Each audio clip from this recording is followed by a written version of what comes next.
YouTube family, सुबह के 7:30 बज चुके हैं और मेरा टाइमिंग अभी जस्ट बैठी हूँ मैं और मैं करके अब मैं थकाई लगी। आपको बताइए, जब एक औरत माँ बनती है कितनी उसको किस किस उससे गुजरना पड़ता है। उसको थकाई भी लगती है, काम में कमर में दर्द भी होती है। तो मैं ज़्यादा कुछ नहीं करती, मैं सिर्फ थोड़े अपने बेबी के कपड़े धो लेती हूँ करके। मुझे कोई कपड़े धोने वाली नहीं मिली, ना मालिश करने वाली। मैं अपने बेटी को क्या कर रही हूँ आजकल, एक दूसरे या तीसरे दिन में नहला रही हूँ करके। मैंने ना बेटे को नहलाया कभी, ना अपनी बेटी को नहलाया। अब डर लग रहा है उसको नहलाऊंगी कहीं को वो ना हो जाए करके, इसलिए मैं उसको आज ज़रूर नहलाऊंगी। गर्म मैंने पानी कर दिया है। और ये मेरी माता रानी का मंदिर है, जो मैंने अपनी माता रानी से मांगा था। मेरी माता रानी ने मेरी पुकार सुन ली थी। मुझे चाहिए थी माता रानी की जैसे एक बेटी। वो बेटी मेरे घर में आ गई, मेरी परी, मेरी खुशी, मेरा मतलब इतनी खुशी हो रही है मुझे, पूछो मत। कि मेरी पूरी दुनिया मुझे दोबारा से लौट के मिल गई है। इतनी खुशी हो रही है, ऐसा लग रहा है कि मैं अपनी बेटी की जगह, ऐसा लग रहा है मेरा जन्म नया हुआ है। तो मुझे इतनी खुशी हो रही है। जो मैं अपनी ख्वाहिश पूरी नहीं करी, अपने ऊपर नहीं करा, वो चीज़ मैं अपनी बेटी के ऊपर, अपनी इच्छा सारी करूँगी पूरी। उसको जो उसको अच्छी अच्छी चीज़ लगती पहनने, जो मैंने ना पहना, जो मैंने अपना दिल मार दिया था, अरे ये नहीं पहनती, इसमें इतने पैसे लग जाएंगे, तो वो चीज़ मैं अपनी बेटी को हर चीज़, हर सुविधा, हर आराम अपनी बेटी को दूंगी, जो मैंने नहीं अपनी ज़िंदगी में लिया है। और बस यही चाहती हूँ माता रानी से, मेरा एक सिर्फ छोटा सा घर बन जाए जिसमें हम रहने लग जाए करके। किराए के मकान में, आपको मैं किराए के मकान में ज़्यादा दिन नहीं रह सकते। और आप यकीन नहीं मानोगे, मैंने इस मंथ का मैंने कि वो अगर जैसे कोई होता है कि चिढ़ जाता है कि आप इस मंथ का किराया दे दो, हमने इस मंथ का किराया नहीं दिया था करके। इस बार में करके मेरी डिलीवरी के टाइम पर 20,000 कुछ 500 कुछ लगे, तो मेरा 20,000 उसमें पूरा खर्च हो गया था। तो मैंने अपने जो किराएदार भैया उनको बोल दिया था कि भैया इस महीने पैसे नहीं होंगे करके। आपको पता है जब डिलीवरी होती है और आपका नौकरी ना हो, और प्राइवेट नौकरी उसमें भी आज है कल नहीं है, तो कितनी परेशानी होती है आपको पता ही है। तो ऐसे ही मेरे हस्बैंड के संग भी हो रहा था। तो उन्होंने हेल्प भी करी मुझे। बेबी होने के टाइम पर उन्होंने मुझे 15,000 भी दिए थे। और उनका किराया एक दो मंथ का वो भी नहीं दिया। तो मैं इस मंथ क्लियर कर दूंगी। अभी मेरे बेबी का नामकरण हो जाएगा, तो उसके बाद मैं उनके पैसे भी दे दूंगी और ये कमरे का किराया भी दे दूंगी। और उसके बाद मैं शिफ्ट हो रही हूँ दोबारा अपने वहीं जहाँ मैं रहती हूँ, अपने ससुराल जाऊंगी करके। अब मुझे ये लग रहा है ना, देखो आप क्या कर रहे हैं कि मैं ससुराल इसलिए जा रही हूँ करके मेरे हस्बैंड की अब नौकरी भी नहीं है। और मेरे हस्बैंड अभी नौकरी के लिए ट्राई कर रहे हैं दूसरी, तो जब उनकी जॉब लग जाएगी फिर देखूँगी। मगर मेरे हस्बैंड ने उनसे कहा है अपनी, कहते हैं मम्मी इनसे कि कहते हैं मुझे कमरे का किराए के लिए मेरे पास अभी पैसे भी नहीं है। जितना था उन्होंने अपने मम्मी पापा को उसमें लोन निकालने और उसमें खर्च कर दिए थे। उन्होंने उनके पास एक पैसा भी नहीं। आप यकीन मानोगे, कोई बोला कि इनके पास प्राइवेट नौकरी और एक पैसा भी नहीं संभालना।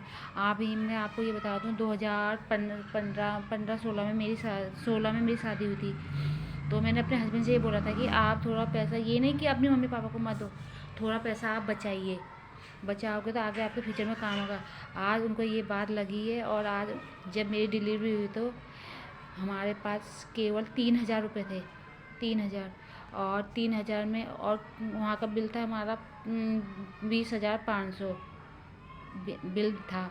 और आप यकीन नहीं मानोगे, ऊपर उस टाइम मेरे हस्बैंड की मेरी हालत दोनों की ऐसी हो गई थी कि पूछो मत कि अब क्या करें, क्या कैसे होगा, कहाँ से पैसा कहाँ से होगा पूरा। मगर कहते ना, जब आपका साथ कोई ना दे तो ऊपर वाला आपका साथ देता है। मेरे किराएदार में जो भैया लोग हैं उन्होंने हमारी इतनी हेल्प करी, मैं पूछ नहीं सकती। जब मैं जिस दिन सुबह 5 बजे जा रही थी हॉस्पिटल के, तो उनकी वाइफ ने उन्होंने तब भी बोला कि आपको पैसे की ज़रूरत है तो भाभी बोलना, इतना बोला तो अच्छा लगता ना। अगर भले तो कोई दे ना पैसे, मगर अगर आपसे इतना किसी बंदे ने शब्द बोल देना अनजान ने, तो आपको खुशी होती है।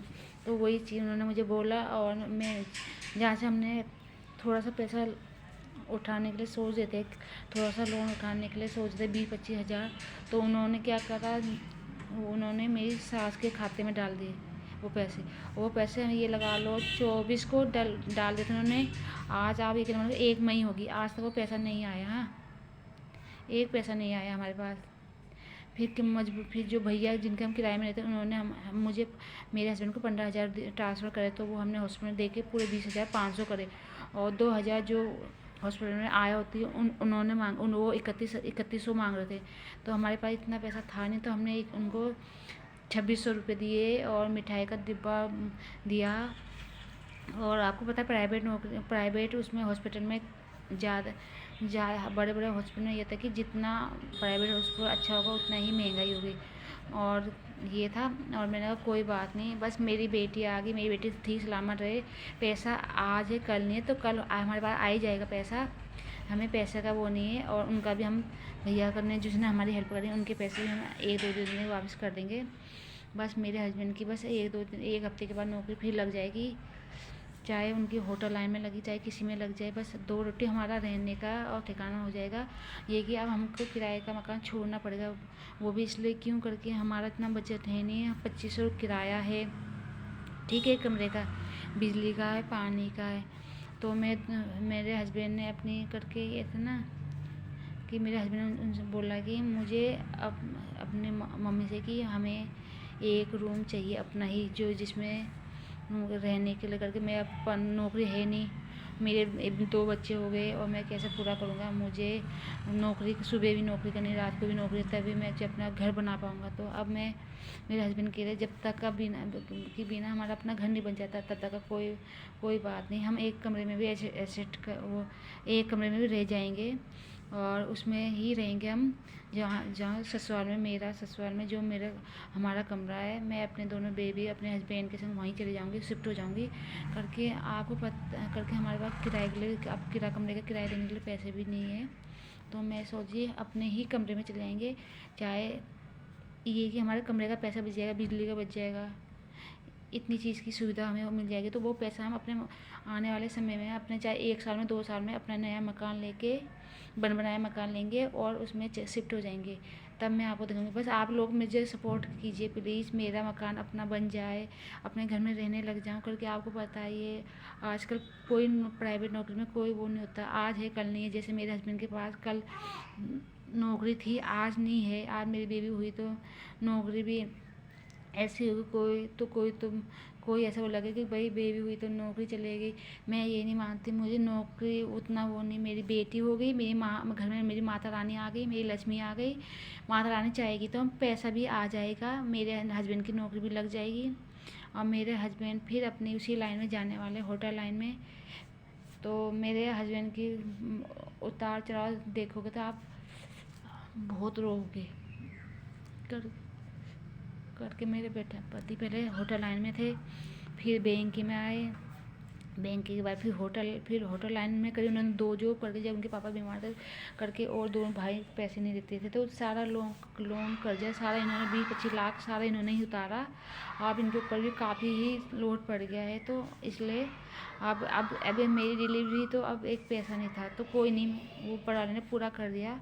बस मैं माता रानी से ही चाहती कि जैसे हमने दुख काटे, मेरे हस्बैंड ने दुख काटे, मैं चाहती हूँ मेरे दोनों बच्चे कभी दुख ना काटे, उनको मैं चाहती हूँ जैसे हमने दुख काटे वो ना काटे। और ये दुआ करती हूँ, माता रानी से ये प्रार्थना करती हूँ, आप लोग भी दुआ करना, ये प्रार्थना करें मेरी माता रानी से कि मेरे बेटी को हर खुशी मिले। बाय।